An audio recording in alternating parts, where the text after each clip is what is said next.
If you've ever been told that your child needs to learn how to self regulate and felt confused or discouraged because they're still having big emotions, you're not alone. The idea of self regulation gets talked about a lot, especially in parenting spaces. But for young children, that expectation can be misleading and sometimes even unhelpful. In this video, I want to talk about what people usually mean when they say self regulation, why that expectation doesn't fully match early childhood development, and what actually helps children build regulation over time. This isn't about lowering expectations. It's about understanding how regulation actually develops. And just so you know who you're listening to, my name is Arbra. I'm a licensed mental health counselor and a registered play therapist.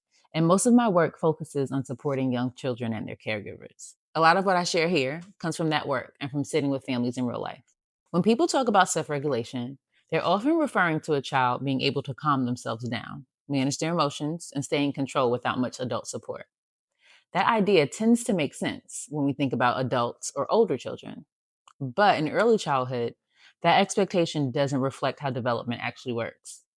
Young children's brains are still developing the skills that support regulation. So when we expect self regulation too early, we're often expecting something their nervous systems aren't ready to do yet. That doesn't mean children won't develop these skills. It just means independence isn't the starting point. Before children can regulate on their own, they regulate with adults. This is called co regulation. Co regulation happens when an adult stays present, calm, and connected during a child's big emotions. Children borrow the adult's nervous system before they can manage their own.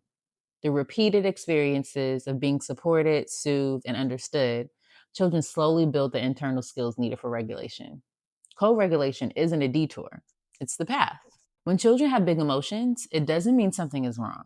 Dysregulation is communication. It tells us that a child is overwhelmed, tired, hungry, or needing support. When we expect self regulation too early, children often experience more stress, not less. Support doesn't delay regulation. Support is how regulation develops. In real life, co regulation doesn't mean fixing emotions or making them stop. It can look like staying nearby during a meltdown. It can look like naming feelings without trying to change them. It can look like offering a calm presence instead of a lecture. Sometimes it's saying very little and simply being there. Co regulation is about connection, not control.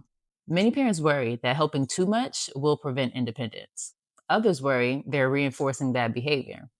But regulation skills develop through experience, not through being left alone with overwhelming emotions. Children don't learn regulation by being pushed into it, they learn it by being supported through it. Before we finish, I want to leave you with this. If your child is still needing a lot of support to manage big emotions, that doesn't mean you're doing something wrong. It means your child is still developing. Regulation is built slowly and relationally, through presence, through connection, through repeated moments of being supported.